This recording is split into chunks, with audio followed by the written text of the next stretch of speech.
অজু ছাড়া কি তাসবিহ ধরা যাবে? এনআইডিতে পালক বাবার নাম ব্যবহার করা যাবে কিনা? আমি নতুন নামাজি হয়েছি, পেছনে প্রায় 20 বছর নামাজ কাজা হয়েছে। কিভাবে এত নামাজ আদায় করব? মাফ পাওয়ার কোনো পদ্ধতি আছে কিনা? মুসাফির অবস্থায় মসজিদে এখন নামাজ পড়ব, ইমাম তো 4 রাকাত পড়াবে, এক্ষেত্রে আমি কি করব? ছোট ভাই নেশাখোর, অত্যন্ত জঘন্য, সম্পর্ক ছিন্ন করতে চাচ্ছি, জায়েজ হবে কিনা? কাজা নামাজে সুন্নত আদায় করতে হবে কিনা? ইমামের পেছনে সামি আল্লাহু লিমান হামিদাহ বলতে হবে কিনা? এরপরের প্রশ্ন হলো, ব্যবসায় লাগানো টাকার উপর কি যাকাত আসবে? উত্তর হলো ধরা যাবে। তাসবিহ ধরা বা স্পর্শ করার জন্য ওযু আবশ্যক নয়। কোরআনে কারীম স্পর্শ করলে, ধরলে, তেলাওয়াত করলে, ধরে, তখন সেক্ষেত্রে ওযু আবশ্যক হয়। এনআইডিতে পালক বাবার নাম ব্যবহার করা যাবে কিনা? উত্তর হলো না। এনআইডিতে পালক বাবার নাম ব্যবহার করা যাবে না, বরং জন্মদাতা পিতার নামই ব্যবহার করতে হবে। আল্লাহ তাআলা বলেছেন, উদউহুম লিআবাইহিম ওয়া আকসিতু ইনদাল্লাহ, তোমরা সন্তানকে তার জন্মদাতা বাবার দিকে সম্বোধন করবে, এটি আল্লাহর কাছে অধিক ন্যায়সঙ্গত। অতএব পালক বাবা কখনো মূল বাবা নন, তার দিকে সম্বোধন করা জায়েজ নয়।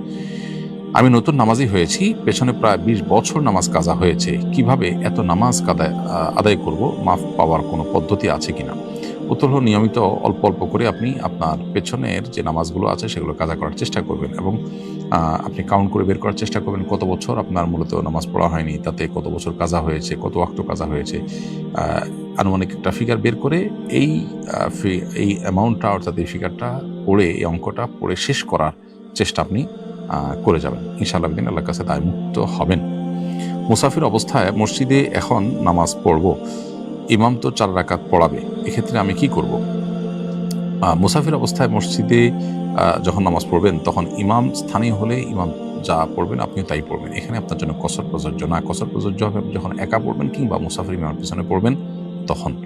ছোট ভাই নেশাখোর, অত্যন্ত জঘন্য, সম্পর্ক ছিন্ন করতে চাচ্ছি, জায়েজ হবে কিনা? আ প্রথম কথা হলো যে, স্থায়ীভাবে সম্পর্ক ছিন্ন তো করা যাবেই না, বরং তাকে সংশোধনের চেষ্টা চালাতে হবে। এবং সে নেশাখোর হওয়ার কারণে আপনি তার প্রতি ঘৃণা জন্মেছে, এটা যেমন বাস্তব, আবার একই সঙ্গে আপনার তার প্রতি মায়া করুণা জন্মানো, তাকে সংশোধন করার জন্য সচেষ্ট হওয়া, এটা আপনার কর্তব্যের অংশ। অতএব সেই চেষ্টাটা আপনাকে করে যেতে হবে। যদি এমন হয় যে সাময়িক সম্পর্ক ছেদ করলে সে আপনার সংশোধন হতে পারে, তাহলে সেক্ষেত্রে সেটা আপনি করতে পারেন। আর তার ক্ষতি থেকে বাঁচার জন্য যদি তার থেকে দূরে থাকতে হয়, সেটা ভিন্ন বিষয়, সেটা জায়েজ হবে। তারপরেও দূর থেকেও আপনি তার কল্যাণকামী হয়ে তাকে কিভাবে এই মন্দ কাজ থেকে ফেরানো যায় সেই ব্যাপারে সচেষ্ট থাকতে হবে। এরপরে প্রশ্ন হলো, কাজা নামাজে সুন্নত আদায় করতে হবে কিনা?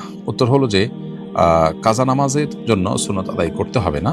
তবে ফরজ নামাজ, ফজরের ফরজ নামাজ কাজা হলে তার সাথে দ্বিপ্রহরের আগে যদি আপনি কাজা করেন, তাহলে সুন্নত সহ কাজা করবেন। ইমামের পেছনে সামি আল্লাহু লিমান হামিদাহ বলতে হবে কিনা? উত্তর হলো, ইমাম যখন সামি আল্লাহু লিমান হামিদা বলবেন, তখন মুক্তাদি বলবেন রব্বানা লাকাল হামদ। অর্থাৎ ইমাম সামি আল্লাহু লিমান হামিদা বললে মুক্তাদিকে সেটা বলতে হবে না, বরং ইমামের সামি আল্লাহু লিমান হামিদা বলার পর ওইটা শুনে মুক্তাদি বলবেন রব্বানা লাকাল হামদ। তবে মুক্তাদি রব্বানা লাকাল হামদের আগে সামি আল্লাহু লিমান হামিদা যদি বলেন ইমামের সাথে, তাতে অসুবিধা নাই, নামাজ হয়ে যাবে। বাকি ডিউটি হলো, ইমামের ডিউটি হলো সামি আল্লাহু লিমান হামিদা বলা, আর মুক্তাদির ডিউটি হলো রব্বানা ওয়ালাকাল হামদ, রব্বানা লাকাল হামদ পড়া। এরপরের প্রশ্ন হলো, ব্যবসায় লাগানো টাকার উপর কি যাকাত আসবে? উত্তর হলো, ব্যবসায় যে টাকা লাগানো হয়েছে সেই টাকার উপরে যাকাত বর্তাবে, সে টাকা যাকাত দিতে হবে, এবং ব্যবসায়িক পণ্যের যে বাজার মূল্য